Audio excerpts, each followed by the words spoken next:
ሰላም ጤና ይስጥልኝ አድማጭ ተመልካቾቻችን። ይህ በፍኖተ አማራ የሚዘጋጅ በተለያዩ ሚዲያዎች በጤናችን መንገድ በዶክተር ሰለሞን ራስ ሚዲያ፣ በኃይለ ገብርኤል እና በመምህር ፋንታውን ፍኖተ ርቱዓን ሚዲያዎች የሚተላለፍ እንዲሁም በዋናነት በዘመድ ሳተላይት ቴሌቪዥን የሚሰራጭ ነው። ዛሬ እንግዶቻችን ዶክተር ተስፋዬ ደመላሽ፣ ዶክተር አበባ ፍቃደ፣ ዶክተር ሰለሞን አበበ፣ መምህር ፋንታሁን ዋቄ እና ያሬድ ኃይለ ገብርኤል ነን። የምንወያየውም በወቅታዊ ጉዳይና የህልውና የፍትህና ሀገር አድን ትግላችንን በተመለከተ ፋኖም የአማራ ህዝብም መላው ኢትዮጵያዊም ያለውን ሁኔታ የሚረዳበት የሚቃኝበት፣ አጠቃላይ ሚዲያዎችና ፕሮፓጋንዳው የህዝቡን አመለካከትና ግንዛቤ በማወቅ ስለሚገኙ የታወቀው የሚጠራበትና ትክክለኛ መስመሩን የሚይዝበትን ውይይት እናደርጋለን። እንኳን ደህና መጣችሁ እንግዶቻችን። አመሰግናለሁ። እንግዲህ አጠቃላይ የአማራ ፋኖ የህልውና የፍትህና ሀገር አድን ትግል ብዙ ውጣ ውረዶችን እያለፈ ብዙ ድርጊቶችን እያስተናገደ ዛሬ ላይ ደርሷል። አሁንም ተግዳሮቶች አሉበት፣ ያልተነቀሉና እየተጠናከሩ ያሉ ተግዳሮቶች አሉ። አጠቃላይ ይዘቱ ደግሞ ሀገርን ወረው የሀገርን ነባራዊ ማንነትን እያጠፉ እምነትን እየደመሰሱ ህልውና እያጠፉ አገር ሊመሰርቱ የተነሱ አደረጃጀቶች በፖለቲካውም በኢኮኖሚውም በማህበራዊውም ቀውስ ውስጥ ኢትዮጵያን አስገብተው አጠቃላይ መላው ኢትዮጵያ ቀውስ ውስጥ ይገኛል። እንግዲህ ይሄ ሁኔታ አጠቃላይ የመንግስቱን የመንግስትነት ባህሪ ያሳጣና ወራሪነቱን የመሰከረ ነው። ይሄ ሁኔታ መጨረሻው ምዕራፍ እየደረሰ ይመስላል ከምናየውና ከምንረዳው ተግባር። ይሄን በተመለከተ ፋኖ ያለበትን ሁኔታ፣ ያለውን ጠንካራ ጎን፣ የሚገጥመውን ተግዳሮት፣ በውጭም በውስጥም ደግሞ ይህን ትግል መስመር ለማሳት ከሀዲዱ ለማስወጣት የሚደረጉትን ነገሮች በመቃኘት ችግሮችን ከነ መፍትሄያቸው እንደው ብናነሳ፣ መምህር ፋንታውን ካንተ ብጀምር። እግዚአብሔር ይስጥልኝ። የተወደዳችሁ በዚህ መርሃ ግብር ላይ የተገኛችሁ እህታችንና ወንድሞች እንደምን ሰነበታችሁ?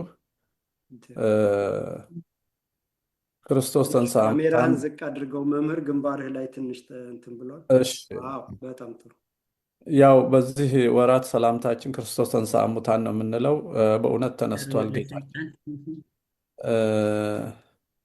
ስለ ኢትዮጵያችን እንግዲህ በደም ዋጋ የሚከፍሉ አሉ፣ በሀብት ዋጋ የሚከፍሉ አሉ፣ እንቅልፍ አጥተው በጸሎት ዋጋ የሚከፍሉ አሉ፣ በሀብታቸው የሚከፍሉ አሉ።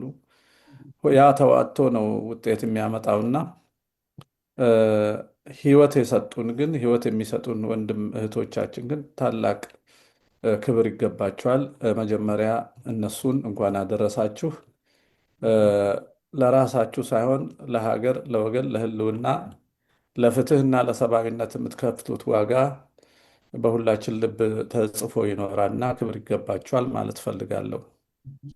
እሱን ካልኩኝ ኢትዮጵያ ሀገራችን አሁን የት ነው ያለችው? ማን ምን እያደረገ ነው ብሎ መነጋገሩ ጥሩ ነው። ሀገራችን ኢትዮጵያ እንደ ማንኛውም ሀገር አይደለችም። እንዳው ራስ ወዳድነት ወይንም ማጋነን አይደለም።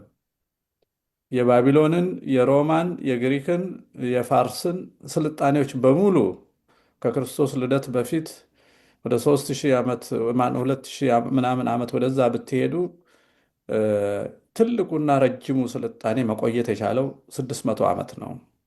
ምን ማለት ነው መቆየት የቻለው?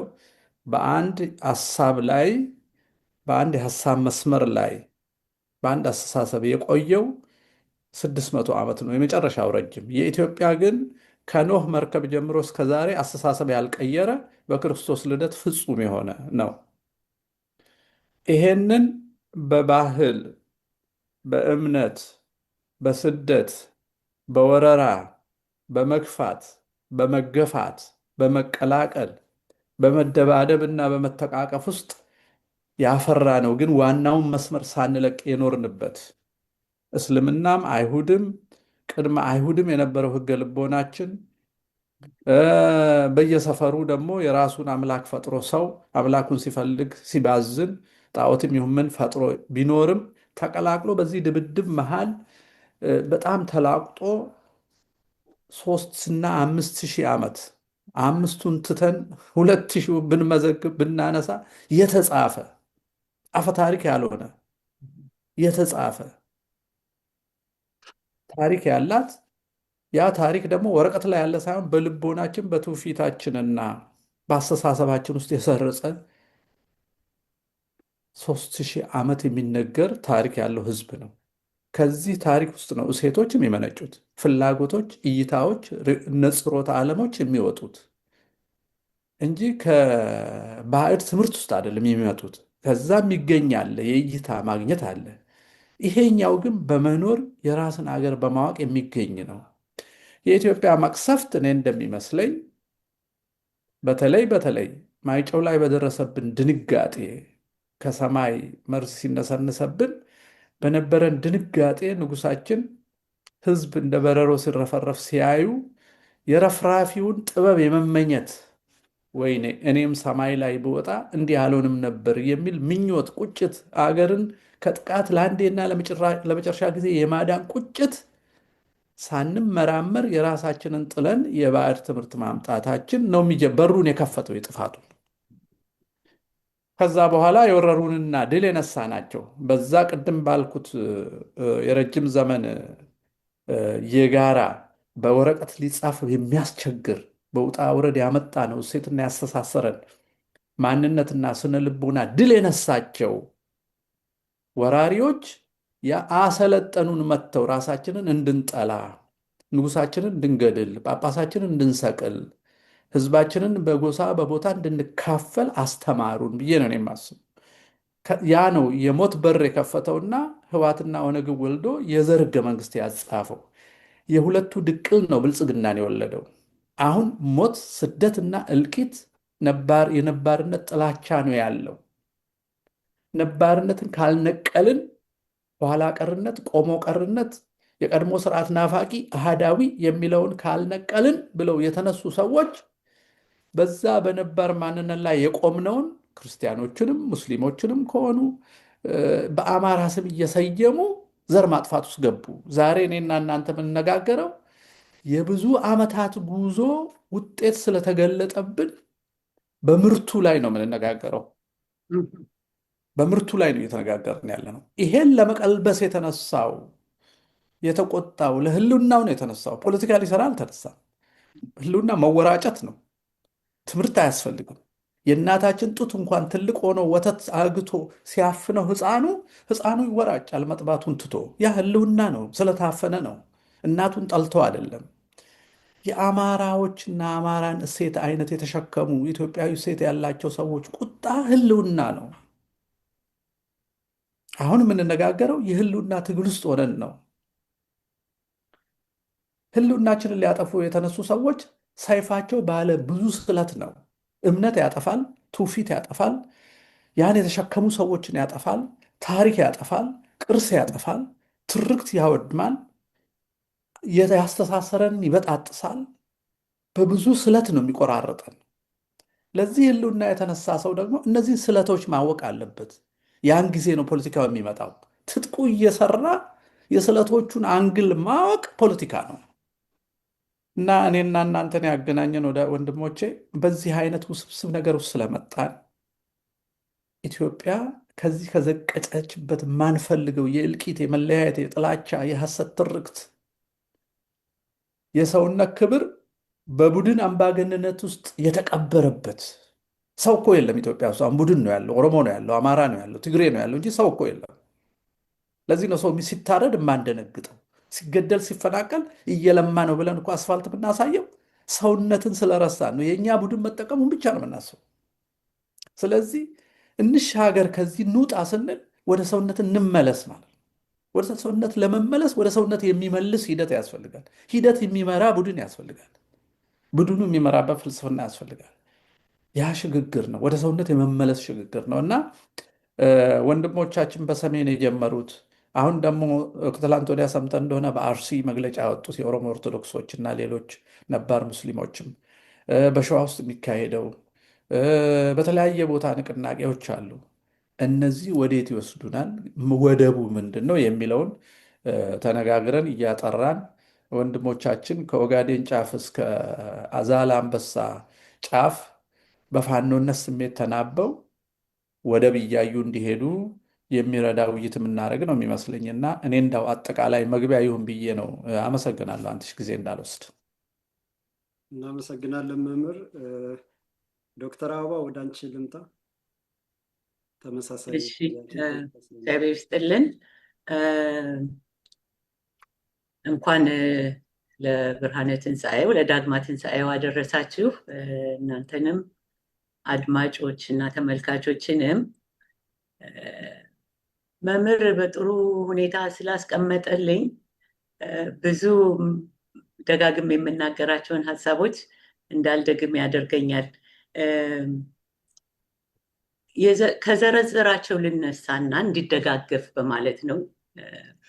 የኢትዮጵያን ማንነት፣ የስልጣኔዋን ምንጭ፣ በዓለም ላይ ምን አይነት ህዝብ እንደነበርን የዘረዘራቸውን ነገሮች ታሳቢ እናድርግ። ዛሬ አማራው ላይ ወይም የአማራን ህዝብ በኢላማ እንዲጠቃ ኢትዮጵያም እንደ ሀገር እንዳትኖር ያደረጋት ቀደም ሲል የዘረዘረው የኢትዮጵያውያን ስልጣኔያችን ከህገ ልቦና እስከ በህገ ኦሪት በህገ ወንጌል በዛ የታሼ እና የሰለጠነ አእምሮና ስብዕና የነበረው ህዝብ በመሆኑ በውስጡም ልዩ ልዩ ነገሮች ቢኖሩ ችግርም ቢኖረው በቀጣይነት ለማጠናከር ነው መምህር ያለውን። በቀጣይነት የኖረች ሀገር ነች እና ይቺ ሀገር በእኛ ውስጥ ባሉ ችግሮች ውስጥ ችግር ፈጣሪዎችና አስቸጋሪ ኃይሎችን በውጭም ባሉ እንድንመለከታት ያስፈልጋል። እንዲህ አይነት አገር በኖረችበት ጊዜ ከ1000 ዓመት በላይ እንደገናም ከ500 ዓመት የተለያየ የውጭ ሀገር ይችን አገር ሀብቷ፣ መንፈሳዊነቷ፣ ስልጣኔዋ፣ ስብዕናዋ በውስጧ ያሉት ከዚህ ከማዕድኑ ከምኑ በላይ መሆኑን በመገንዘብ ለዚህም ደግሞ ህዝቧ በውስጧ ውስጥ ካለው ህዝብ በተለይ የአማራው ማህበረሰብ ያ ህልውና እንዲቀጥል ብዙ መስዋዕትነትን እየከፈለ አገሪቷን በአንድነት ሉዓላዊ ግዛቷን አስጠብቆ ብሔራዊ ህልውናዋን እንደ አንድ ታሪካዊ ብሔር እንደ አንድ ታሪካዊ አገር በአገርነት ቀጣይ እንጂ ዝም ብላ ትላንትና ተለጣጥፋ የተሰራች ያልሆነች መሆኗን የህዝቧንም አንድነት ልዩ በመሆኑ ይሄን የሚያፈርስ ኃይል አስፈላጊ ነው። እንግዲህ የውጮቹን ለምን እንደዛ ፈለጉ የሚለው ራሱን የቻለ የውጩንም ሀገር ቅድም እንዳለው 600 ዓመት ድረስ ነው መሰልጠን የቻሉት። ከምን ወደ ምን የአውሮፓውያንና ሰሜን አሜሪካዊ እንኳ ስልጣኔ ባይኖረው የአውሮፓውያን ስልጣኔ እንደኛ ስር መሰረት የነበረው ሳይሆን በተለያየ መንገድ የመጣ ነው እና የዛ ማህበረሰብ የራሱ ማንነት ኢትዮጵያን በጠላትነት፣ በተቀናቃኝነት በመፈለግ ይሄንን መጥቀስ ያስፈልጋል። ለምን በራሳቸው ውስጥ ደካማነትና የራስ ዝቅተኛነት የተሞላ ህዝብ ሌላውን በሚያይበት ጊዜ እንደዛ ሆናለሁ ሳይሆን የሚለው ያን ማፍረስ፣ ያን መጥላት፣ ያን ማጨለም፣ ማጠልሸት እና ያንን እውነታ ማፍረስ እነሱን ትልቅ ያደረጋቸው ይመስላቸዋል። ምዕራባውያን ከዚህ ስነ ልቦና ነው የሚነሱት። ለዚህ ስነ ልቦና ደግሞ ኢላማ የሆነችው ኢትዮጵያ ነች። ኢትዮጵያም ደግሞ ቅድም ወንድሜ እንደዘረዘረው በጣም ታላቅ አገር በመሆኗ ምናልባትም የውጩን ጠንቅቃ ባትጠረጥርም በተለይ ወደኋላ የመጣው ትውልድ ባልጠረጠረችበት እንደ ራሷ ስለሚመስላት ሌሎች ሃይማኖትም ሆነ መንግስታት ወይም ስልጣኔዎች ዛሬ ለደረስንበት ደረስን። እንዴት ነው ዛሬ የደረስንበት? ቅድም ላነሳኸው ወንድሜ አንተነህ ለዛም መልስ እንዲሆን መንደርደሪያ ነው። ምን ላይ ነው ያለነው፣ ወዴትስ እንሄዳለን የሚለውን እንዲያሳይ ማለት ነው። ይሄኛውን ሰፋ አድርጎ የሀገር መነሻውን፣ የችግሩ መነሻ፣ የጠላትን ማንነት፣ የጠላትን ተላላኪዎችን፣ ዝም ብለው ጉርሻ የሚቀበሉትን አሽከሮቻቸውን ብቻ ማየት የለብንም። እንደዛ ካየን ዋናውን ዘለቄታ መልስ ልንሰጥ አንችልም ማለት ነው። እና ስለዚህ እነዚህ ለዘመናት በአይነ ቁራኛ ያዩዋት በጦርነትም ሁሉንም ነገር የመጨረሻውን እንዳልከው እንደ ጭስ ጋዝ በሚዘንብበት ጊዜ አንዳንድ የውጭ ጸሐፊዎች መላእክት ያለቀሱበት ቀን ነው የሚሉት። the day the angels cry። ኢትዮጵያ ውስጥ የተፈጸመው በደል ቀላል አልነበረም እና ያ እንዲገታት ለመጨረሻ ጊዜ እንዳትነሳ ለማድረግ አውሮፓውያን ያሴሩበት ነው። እዚህም አሜሪካ ውስጥ ሙሶሎኒ ወንድማችን ሄደ የነጮችን የበላይነት ሊያስመሰክር የተባለበት ነው። ይሄ ሁሉ ሆኖ ግን አልተሸነፈችም ኢትዮጵያ። የምትሸነፍበት መንገድ ምክንያቱም አርበኞቿ በውስጣቸው ማንነታቸውን ይዘው ታሪካዊ ምንነታቸውን ይዘው የተነሱ ለስጋዊ ነፍሳቸው ብዙም የማይሳሱ ታላቁን ዘላለማዊ ሕይወትን የሚመለከቱ በመንፈስም የጸኑት ስለነበሩ የምዕራባውያን ያገኙት ዘዴ በውስጧ ካሉት ሰዎች በቅርብም የመጡ ይሁን የቆዩም ይሁን ደካማ ወገኖች ለራሳቸው ለነፍሳቸው ሳይሆን ለከርሳቸው የሚኖሩ ለገንዘብ ያደሩ ነፃነትን ለጉርሱ የሚል አለ አንድ ሰውዬ እና ነፃነታቸውን ለጉርሻ የሰጡ ኃይሎችን አገር በቀል ኃይሎችን መፍጠርና ማግኘት ቻሉ። እነዚህ እንግዲህ እነ ቲፒኤልኤፍ እነ ኦኤልኤፍ ማንም ተገንጣይ ነኝ ሊብሬሽን ከማን ከኢትዮጵያ ኢትዮጵያን ለማፍረሻ እነዚህ አውሮፓውያኖች ይህንን በግልጽ አስቀምጠዋል። ስለዚህ ምንድን ነው ኢትዮጵያ በቅኝ ሳትገዛ ኖረች የምትባለውን አገር ሳታስበውና ሳይመስል ለየት ባለ መንገድ በቅኝ እንድትገዛ ተገዥ እንድንሆን ተደርገናል። ቅድም የተዘረዘሩት ነገሮች ሁሉ እሴቶቻችን፣ ቋንቋችን፣ ሃይማኖታችን፣ ትምህርታችን፣ ባህላችን እንዲበከል ማድረግ ይሄ ነው የአንድ ቅኝ ገዢ አሸናፊነት አይደል? ሌላ ነገር የለውም። እንግሊዞች ወኪል ነው የሚያስቀምጡት፣ እኛ ሀገር ወኪል ሆነው እንደተቀመጡ ይሄን መገንዘብ ዛሬ በውስጡ በተቃዋሚነት የሚሆን ያለውን ችግር በማየት የተነሳ ነውም ኃይል ይሁን የምንቃወማቸው የቅኝ ገዢዎቻችን ይህንን በደንብ መገንዘብ ይኖርብናል።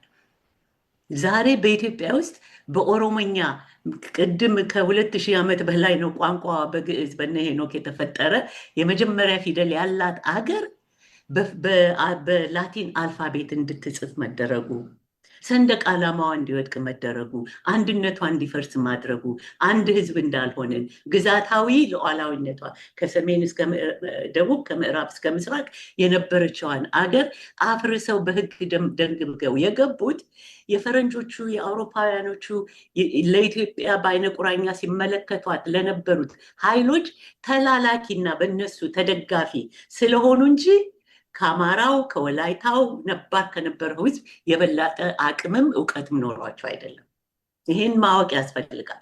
ወያኔም ሆነ ኦኤልኤፍ አቅም ስላለው ሳይሆን ከኋላ የሚደግፈው የእነሱ አለቃ የሆነው ኃይል ስላለ መሆኑን ማወቁ ለትግላችን ይረዳል ለማለት ነው። እና እኔም ብዙ ያሁኑን ስለዚህ ይሄን ከተገነዘብን እንደ ቅኝ ተገዢ አገር ከሆነች ኢትዮጵያ ሀገራችን ይሄን ደግሞ ቅኝ ተገዥነት ዘላለማዊ ለማድረግ ለማጽደቅ ኢትዮጵያንም ለማፍረስ አማራው የተባለው ማህበረሰብ ሲያጠኑት የኖሩ ናቸው። ስነ ልቦናውን አጥንቷል። ከሰው ጋር መኖር፣ መተባበርን፣ አብሮነትን፣ መዋሃድን፣ ተአቃፊነትን፣ ታጋሽነት ስላለው ይሄን ማንነቱን፣ ደህንነቱን፣ ጥሩ ሰውነቱን መጠቀሚያ ተደርጎ ያን ማጥፋት ያን ህብረተሰብ ማጥፋት እሴቶቹን ማጥፋት ይሄ ማንነቱን ማጥፋት የመጀመሪያው ስራቸው ነው። ለዚህ ነው አማራው ዝም ብሎ የሚጠላ ህዝብ ስለሆነ መጥፎ ህዝብ ስለሆነ አይደለም። በስሌት ይሄ ህዝብ ካልጠፋ ከሌነኝ ሳይል በሲዳሞ ሄዶ በደቡብ ሄዶ ቢታገል፣ ሶማሌ ጦር ቢሄድ፣ ኤርትራ ጫፍ ሄዶ ቢታገል ክፈሉኝ፣ ሹሙኝ፣ ሸልሙኝ የማይል ህዝብ ነው። ይሄን ካላጠፋ ነው ኢትዮጵያ ለዘለቄታ ቅኝ ገዝተናት አንኖርም ነው።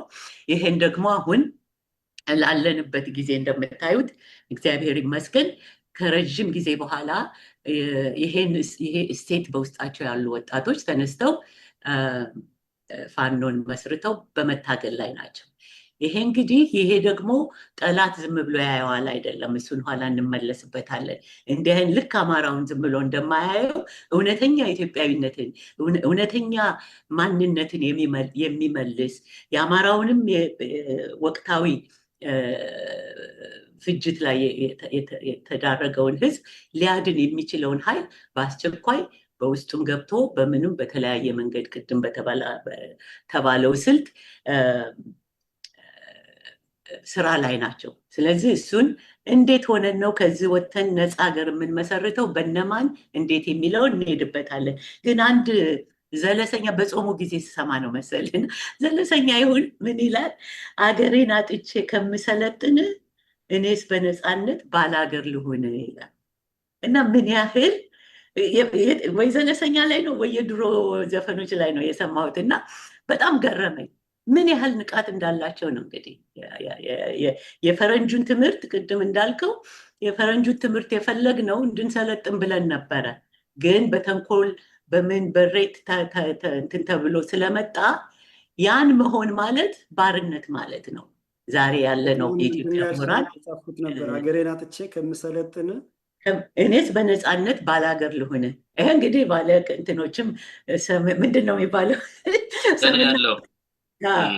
ትርጉም አለው እና ሳንሰለጥን እስከ ዛሬ ላለፈው 50 ዓመት ትምህርት ቤት ይህን ያክል ዩኒቨርሲቲ ይህን ያክል ምን ተብሎ ተከፍቷል አይደል? ግን የድንቁርናው ብዛት ይህ ነው አይባልም። ያ ቀርቶብን አገራችን ባላገር ብንሆን ይሻለን ነበር ለማለት ነው። እና ድንጋጤም ብሎ ያነሳው አለ። በጣም ብዙ ጊዜ ልንማማርበት የሚገባ ትራማ ነው ኢትዮጵያ ያሳለፈችው። በድንጋጤና በተጎጂነት መንፈስ ትግል እንዳይሰምር ስለሚሆን እሱንም ወደፊት የምናየው ይሆናል። እግዚአብሔር ይስጥልኝ። እናመሰግናለን ዶክተር። ተመሳሳይ ሀሳብ ነው። ዶክተር ተስፋዬ ወደ አንተ እመጣለሁ። ከዛ ዶክተር ሰለሞን፣ ያሬድ አንተ ይህንን መግቢያውን እንትን ትላለህ ማለት ነው። እሺ፣ አሁን ዶክተር አበባ ባለችው በጠቀሰችው መልክ ትግል በኢትዮጵያ ውስጥ ለብዙ አስርተ ዓመታት ግማሽ ምዕተ ዓመት ማለት ይቻላል በቀና መንፈስ ሀገር ወዳድ ዜጎች እና ማህበረሰቦች ለውጥ ለማምጣት እና ለመሰልጠን ዝመና ለማምጣት ሲነሳሱ ያ አነሳስ ከጅምሩ ከአፄ ኃይለ ሥላሴ አገዛዝ ጀምሮ ትዝ ይለኛል። የአዲስ አበባ ዩኒቨርሲቲ አንደኛ ዓመት ተማሪ ነበርኩ በዛን ጊዜ እና በመሀላችን በአንዳንዶቻችን በደንብ ፖለቲካ ባልተማርነው የመጀመሪያ ዓመት ተማሪዎች እና ሌሎቹ ላቅ ያለ ደረጃ ላይ ያደረሱ አራተኛ ዓመት ሶስተኛ ዓመት ንቃታችንን ሊያሳድጉ ይሞክራሉ እና በዛ እናየው ነበር እና በዛ ያ የዝመና ሙከራ አሽኮኮ አድርጎ ያስገባው መሰሪ የሆነ ይሄ በፈረንጆች የትሮጃን ሆርስ የሚሉት አለ አይደለ? በውስጡ ብዙ ዝባዝንኬ የያዘ ጸረ አገር እና ጸረ አማራ የሆነ ጸረ የአገሪቱን ባህል እና ቁመና በሙሉ የሚጻረር ኃይል ያን ጊዜ አልገባንም ነበር። ግን ያለ ያ ነገር እንግዲህ ያ አኳኋን ያ ከውስጥ ቦርቡሮ አንድ ማህበረሰብ የተማሪ ንቅናቄ በሉት ማንም አይነት ማህበረሰብ የቆመበት የሀገር መሬትን እየሸረሸረ ለዝመና እንደሚታገል እንዲሆን ሆነ። ያ አቅጣጫ የተጀመረው በዛን ጊዜ ነው እና ይሄ በተከታታይ እንዳልኩት ቅድም ላለፉት ጥቂት አስርተ ዓመታት 4-5 አስርተ ዓመታት ይሄ ነገር ተደጋግመዋል በኢትዮጵያ ውስጥ እና ይሄ ሁልጊዜ የሚከነክነኝ ነገር ነው። ዶክተር ተወያይተናል እዚህ ብዙ ጊዜ። ለምሳሌ በተማሪው ንቅናቄም ይጀምራል። ያን ጊዜም ነበሩ በብዛት ተማሪው በገፍ በቀና መንፈስ ተነሳ፣ ሀገር ኋላ ቀር ሆነች ትደግ ትዘምን ብሎ ተነሳ። ግን ያም ንቅናቄ ነበሩበት እንደዚህ ሰርስረው ወይም ሰርገው የሚገቡ ሰርስረውም ገብተው ንቅናቄውን ወደ አጉል አቅጣጫ የሚያስይዙ ያን ጊዜም ነበሩ ማለት ይቻላል። አሁን በተለይ በአዙሮ በማየት ስናየው እንደዛ ነበር። ከዛ ያው ደርግ የሚባለው ኃይል አጼዎቹን መንግስት ገልብጦ ስልጣን ከያዘ በኋላም እሱም ራሱ እያወቀም የሆነ ሳያውቅ ብዙ ይሄ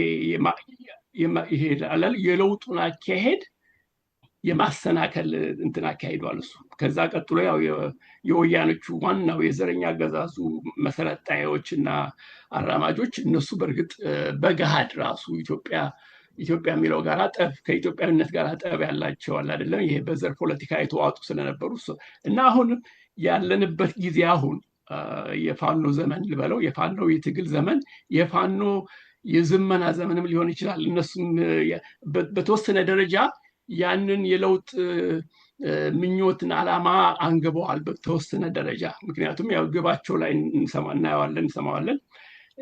እነሱም ራሳቸው አላመለጡም ከዛ አይነት ይሄ አጉል አቅጣጫ የመያዝ አሁን በውስጣቸው አሁን ማለት እንግዲህ በትግሉ ውስጥ አሁን እንግዲህ ብዥታ አለ፣ ብዙ ውጅንብር እናያለን። ምንድነው ጥቂቶችም ቢሆኑ ውስጡ ገብተው ያው የተለመደው ቅርጽ አለ አይደለም ይሄ ፓተርን የደገመ ይመስላል። እና አሁን የሚታየን ምንድነው መጀመሪያ የፋኖ ኃይሎች ይሄ ሁኔታዎቹን ያሉበትን ሁኔታ አዙሮ አይተው አለ አይደለ እንደገና መልሰው አጤነው ምንድነው አቅጣጫ እስካሁን የመጣንበት አቅጣጫ ምን ይመስላል፣ የት እየወሰደን ነው፣ ወይስ ምን አይነት የአቅጣጫ እርማት ያስፈልገናል የሚል ትንሽ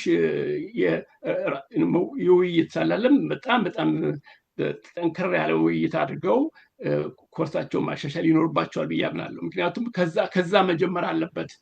ከዛ ጋር ተያይዞ ደግሞ የአማራው የህልውና ትግል አለ አይደለም፣ ከዛም ለጥቆ ደግሞ የኢትዮጵያ ራሷ ህልውና ትግልና የቀጣይነት ሁሉ ይሄ ሁሉ አለ። ይሄ ሁሉ ጉዳይ ነው ማለት ነው የዚህ ትግል የፋኖ ትግል ማለት ነው። እና ይሄ አለ እንግዲህ ከዚህ ጋር ምንድነው የፋኖ ሁኔታ ምንድነው አሁን ያለበት ሁኔታ እንዴት ጀመረ እንዴት ሄዶ አሁን ያለበት ሁኔታ ምን ይመስላል እና ራሱን እንዴት ከተለያዩ አወናባጅ ወገኖችና ኃይሎችና ሴረኞች ራሱን ያጽዳ፣ በምን መንገድ ያደርግ፣ ይህንን በድርጅቱ በፖለቲካ ስንል ምን ማለታችን ነው፣ እንዴት ይረዳል ብለን ትንሽ እዚህ ላይ መወያየቱ ከፋኖ ራሱ መጀመር አለበት ውይይቱም ከውስጡ እኛም ከውጭ ያለነው ደጋፊዎች ያንንም መወያየትና ግልጽነት እንዲኖር ይሄ ብዥታ አልኩት በትግሉ ብዙ ብዥታና ውጅንብር አለ እና ያንን የማጽዳቱና የማስተካከሉ ስራ ብዙ ይመስለኛል።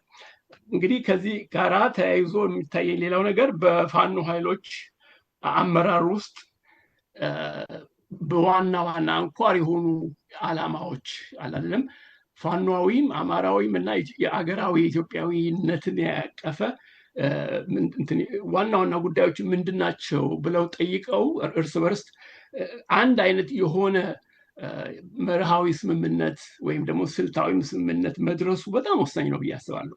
ምክንያቱም እስካሁን ላልሆኑ ሴረኞችና ቅጥረኞች ሰርጎ ገቦች ምናምን የተጋለጡት ያ አይነት ክላሪቲ ያለ አይደለም የኢላማ የዓላማና የተወሰኑ ስልት አካሄድ ስልት እዛ ላይ አንድ ፈርጠም ያለ ስምምነት ላይ ካልተደረሰ ሁልጊዜም ይጋለጣሉ ለሰርጎ ገብ እና ለሆኑ ላልሆኑ። አንዳንዱ ስህተት በቀና መንፈስ ሊሆን ይችላል፣ በእንዝህላልነት ሊሆን ይችላል፣ ወይም ደግሞ ያ ቅድም አቶ ፈንታሁን ያልከው ወይም አበባም አንስተሽዋል፣ ይሄ የአማራው አቃፊነት፣ የዋህነት፣ ትዕግስተኛነት፣ መንፈሳዊነት ያቁመና እርግጥ እሴቱ ነው ለአማራው ማህበረሰብ፣ ለአማራው ብቻ ሳይሆን ለኢትዮጵያውያን በሙሉ ያበረከተውና ሰጥቶ መቀበል አማራው ያንን አበርክቷል። ሀገር ግን በመጥፎ ጎኑ ይሄ መንገድ አይደለም በደንብ ተሸክፎ ካልተያዘና ተጣርቶ እንደገና ካልተያዘ በዛ ስም በትዕግስተኝነት ስም ብዙ ለዘብተኝነትና ብዙ ምን ልበለው ይሄ ፈርጠም ያለ አቋም መያዝ እና ቁመና ላይ መድረስ ችግር ሊሆን ይችላል። አለ አይደለም። ይህንን እንደ ሁለት ስለት ያለው ጎራዴ ወይም ሰይፍ ማለት ይቻላል። በሁለት በኩል ሊቆርጥ ይችላል። ለጥሩ መንፈስ፣ ለጥሩ ትግል፣ ለወደፊት እርምጃ ለትግሉ ሊረዳ ይችላል።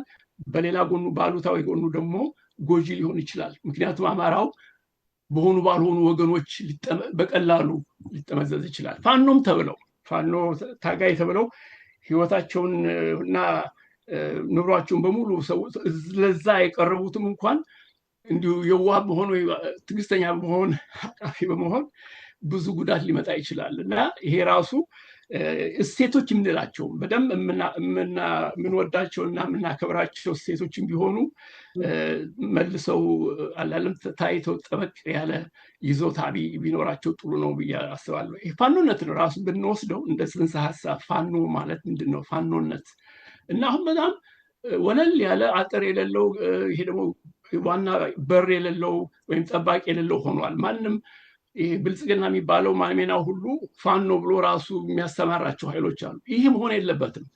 ፋኖ ዝም ብሎ እንደዚሁ ልቅ የሆነ ነገር ሴት ሳይሆን በቀና መንፈስ የሚመራ ጠንካራ የአገራዊ ቅርስ ስለሆነ በዛው መልክ ነው ስራ ላይ መዋል ያለበት እያስባለሁ እና ይህን ነው ምለው ባጭሩ። አመሰግናለሁ። እናመሰግናለን ዶክተር ተስፋዬ። ዶክተር ሰለሞን ወደ አንተ ልምጣ። እሺ ይቅርታ፣ አመሰግናለሁ። እንግዲህ መደጋገም እንዳይሆን እኔ በሌላ መንገድ እስቲ ላቅርበው። እኔ እንደገባኝ እንግዲህ ሁኔታውን በተደጋጋሚ የምናነሳው በተለይ ከደርግ መምጣት ጀምሮ ብዙ የተበላሹ ጉዳዮች አሉ። በተለያየ መድረክ ተገልጿል፣ ዛሬም ሲገለጽ ነበር እና እንግዲህ መቼም የራሱን ሰው መቼም ኑሮውን ነው የሚመስለው። ስለዚህ ነው የተለያየ ጀነሬሽን በሚመጣበት ጊዜ ያደገበት የተማረበት ያለው ሁኔታ ውስጥ ስለሚያልፍ ያንን ቀርጾ ነው የሚያድገው። ስለዚህ አሁን ያደገበትን ነገር ለማሻሻል ስንፈልግ ብዙ ፈተና አለው፣ በጣም ብዙ ፈተና አለው። ስለዚህ እኔ በዚህ በፊዚክሱም በኢንጂነሪንግ ፊልድ ምን ብያየዋለሁኝ እንግዲህ ሶስት ጉዳዮች አሉ። አንድ ነገር መልእክቱ አለ፣ ሲግናል፣ ከዛ ማስተላለፊያው አለ፣ ደግሞ የሚቀበለው አለ እና እኛ ሀገር አሁን ችግር የገጠመን መጀመሪያው ቅድም እንደገለጻችሁት ሁሉ ለስልጣኔም ብለው ይሆኑ በተለያየ መንገድ ራሱ ገና ንጹህ ያለን ዓላማ ራሱ ተበርዞ የመጣን ማለት ነው። ከዛ በኋላ ሲቀባበል የመጣው ነገር አስፈጻሚውም ሆነ ተቀባዩ ህዝቡ በዛ ነገር ውስጥ ገብቷል። ስለዚህ አሁን እንዲህ አይነት ነገር ሲፈጠር ብዙ ጊዜ በኢንጂነሪንግ ፊልድ ኖይዝ ውስጥ በተለይ ሲግናሉ መውጣት ካልቻለ ለይቶ ወይም ማውጣት ካልተቻለ የሚመጣው ኖይዝ ነው በቃ እና ያገኘው ሁሉ እውነተኛ ሲግናል እየመሰለው እውነተኛ መልእክት እየመሰለው ያንን እየመዘዘ ያወጣል። ከዛ ወደ ስህተት እንወድቃለን። ለዚህ ነው መደማመጡ ምንም ነገር የሌለው። ስለዚህ ለዚህም ነው አሁን ወንድሜ ዶክተር ተስፋዬ እንደገለጸው አሁን የምትገልጻት ቃል ጥሩ ነች። ማንሜናው የምትለው ነገር በጣም ደስ ያለኝ እና ሁሉም የሚገባበት ሆኗል። ለዚህ ነው አሁን አንዳንድ ቦታ ላይም ለመናገር ሞክራለሁ። ያው ቀጥታ ሰዎቹም ባይባልም አለ አይደለ ከዚህ በፊት እንደሚተቸው በአዴን ቁጥር 1 ቁጥር 2 እንደሚባለው ሁሉ ሌሎችም እንደዚህ ቁጥር 1 ቁጥር 2 እያሉ እየመጡ ነው። ይሄ ሁሉ የሚያሳየው ምንድነው? ያደጉበትን የያዙትን መሰረት ይዘው እንደ ሃይማኖት አይነት ነገር የወሰዱትም አሉና በዛ ምክንያት የማስተካከል ችግር ገጥሞናል። ስለዚህ ምንድነው ያንን ችግር ግን ለመወጣት ደግሞ የተደላደለ ነገር ያስፈልጋል። ኢትዮጵያ ራሷ መስተካከል አለባት። ቢያንስ የሚመራት አካል ያንን ነገር የሚፈጥር ነገር መሆን አለበት። የፈለገ ቢለፋ ያ ከላይ ሆኖ የሚያበላሸው ከላይ ሆኖ የሚያፈርስ አካል ካለ በጣም አስቸጋሪ ነው የሚሆነው። ስለዚህ ምንድነው እኔ ለማለት የፈለኩት ዞሮ ከዚህ አንፃር ሲታይ አማራው በደረሰበት እና የተነሳበት ሁኔታ አለ። ምናልባት ሁለተኛው ውይይት ላይ ከመጣ ሊነሳ ይችል ይሆናል። ግን አሁን እጁ ላይ ሲያየው ከዚህ ሁሉ ጊዜ በኋላ የተረፈው ነገር ቢኖር መሞት፣ መሳደድ፣ መፈናቀል ነው።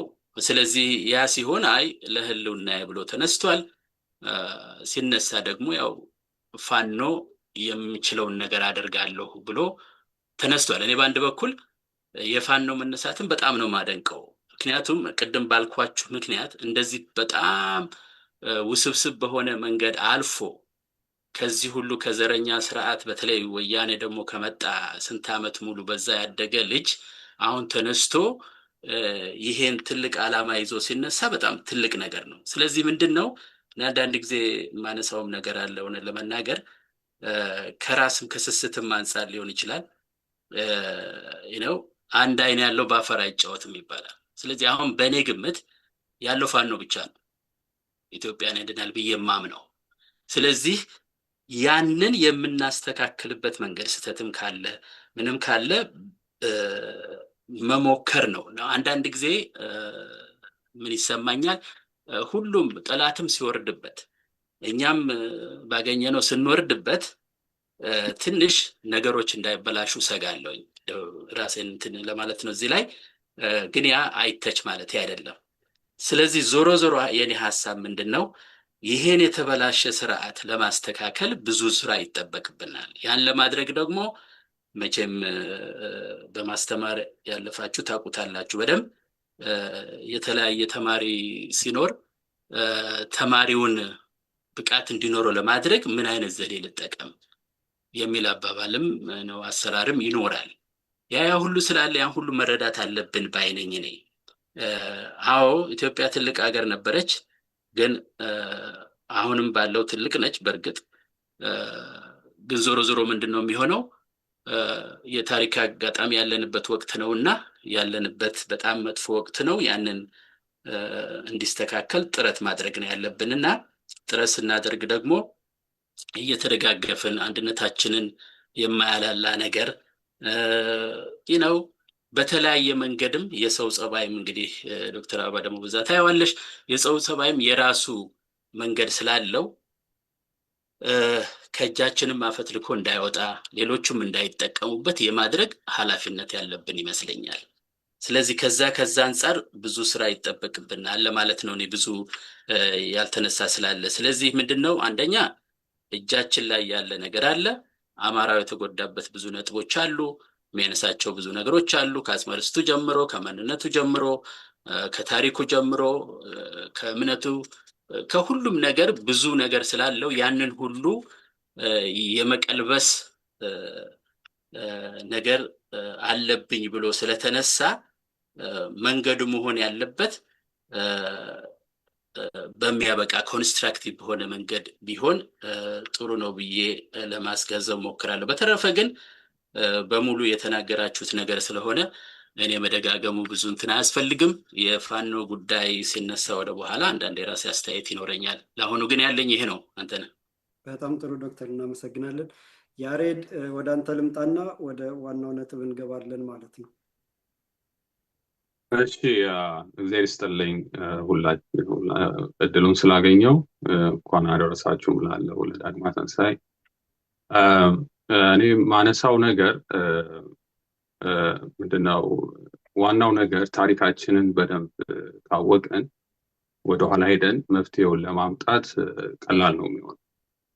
በኢትዮጵያ ውስጥ በተከታታይ የታየው ስርዓቶች ወድቀዋል፣ መንግስቶች ወርደዋል። ግን እነዛ መንግስታት ሲወርዱ የሚመጣው ምን አይነት መንግስት ነው የሚመጣውን ነገር የሚለው ላይ ብዙ ጊዜ አይታሰብበትም። ምን አይነት ስርዓት ነው ይህ ስርዓት ሲወርድ ምን አይነት ስርዓት ነው ይዘን የምንመጣው የሚለው ላይ ነው ብዙ ጊዜ የማይታሰበው። ለምሳሌ አንድ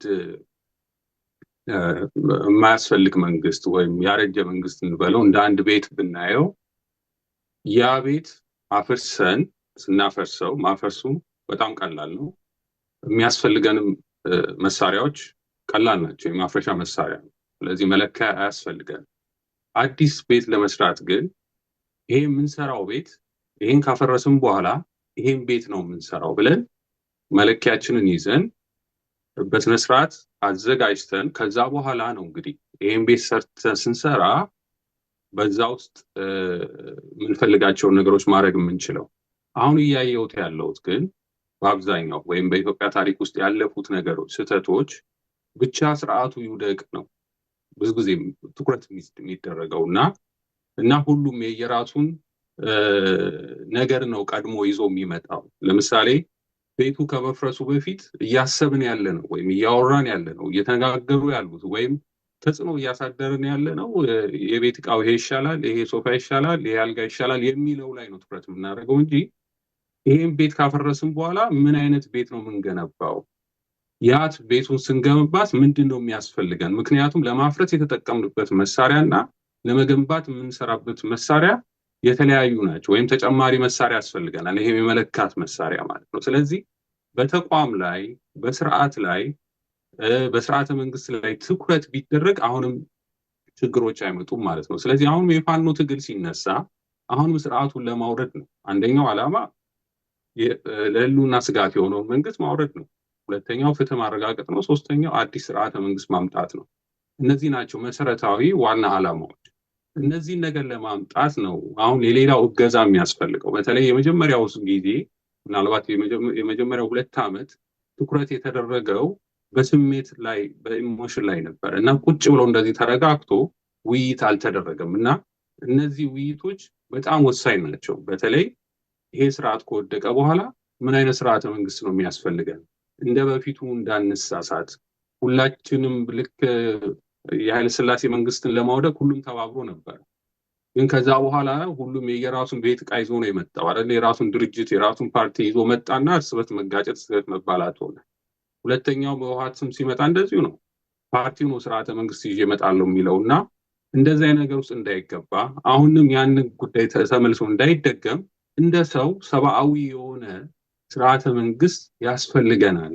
ያን እንዴት ነው ማድረግ የምንችለው ብሎ ቢታሰብ እንደዚህ አይነት ችግሮች አይመጡም ብዬ አስባለሁ። ብዙ ጊዜ አንዳንድ ሀገሮች ላይ በአብዛኛው ኢትዮጵያ ውስጥ ዘመናዊ ፖለቲካ ተብሎ የሚባለው ይሄ ግራ ዘመሙ ፖለቲካ ስለሆነ እሱም ብቻ ስለምንረዳው በዛ ሂደት ውስጥ የነፃ አውጭነት ሚና የነበራቸው በድርጅትና በአንድ መሪ አንድ ግለሰብ ማኦ ሊሆን ይችላል ወይም እዚህ ካረቢያን ሀገሮች ያሉት ቼ ጉቬራ ሊሆን ይችላል። በዛ ፊገር ውስጥ ነው የምንመጣው እና ያለው ችግር ይሄ ይመስለኛል። እና አሁን እኛ የፋኖ ትግል እያደረገ ነው፣ የነፃነት ትግል ህዝባዊ ትግል ነው እየተደረገ ያለው። ይህን ህዝባዊ ትግል ልንረዳ የምንችለው በዋናነት ቁጭ ብሎ ተነጋግሮ ምን አይነት ስርዓተ መንግስት ያስፈልገናል የሚለው ላይ ከስሜት በጸዳ በእውቀትና በማስተዋል ላይ የተመሰረተ ውይይቶች ያስፈልጉናል የሚል አስተያየት ነው ያለኝ። እግዚአብሔር ይስጥልኝ።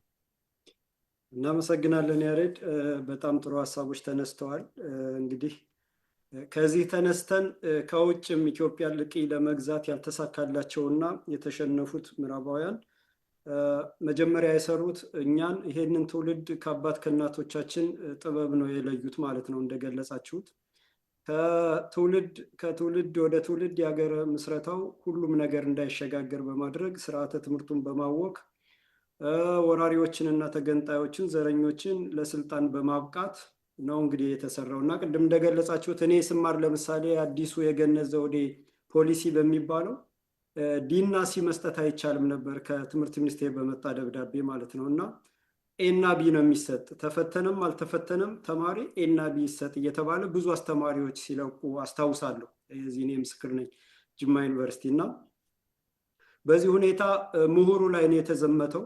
ምሁሩ ላይ ተዘመተ፣ አዋቂው ላይ ተዘመተ፣ ሽማግሌዎች የእምነት አባቶች ላይ ተዘመተ። ትውልዱ ባዶ እንዲቀር ማለት ነው። እና አንድን ሀገር ለማፍረስ የትውልዱን አስተሳሰብ የወጣቱን አስተሳሰብ መግደል ስለሚባል ማለት ነው። እና ይሄ እየተደረገብን እየወጣ እየተወረደ ከ1966 ጀምሮ ደግሞ በቀጥታ አማራን ተኮር ላይ ዘመቻ ተጀመረብን። ከመሬታችን ተነቀል፣ ከሀብታችን ተወረሰ። ምስቅልቅል ውስጥ ገብተን ወያኔ ተገንጣይ ዘራችንን በመታወቂያችን ጽፎ የጥቃት ኢላማ አድርጎ ህገ መንግስት ቀርጾ ስልጣን ያዘ።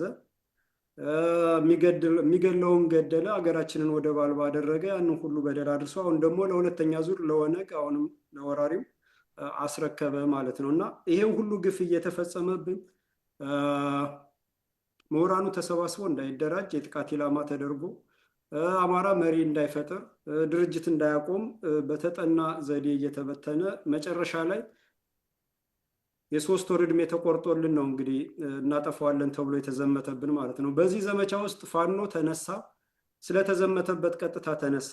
ዓላማ፣ ራዕይ፣ ግብ ሰንቆ አይደለም የተነሳው። የሚገድለውን ለማስቆም ላለመሞት፣ ገዳዩን ለመግደል ነው የተነሳና አሁን ዓላማን፣ ራዕይን፣ አጠቃላይ የተነሱትን ነገሮች ሁሉ የምንሰንቅበት የምናዘጋጅበት ወቅት ላይ ነን ብዬ ነው የማምነው።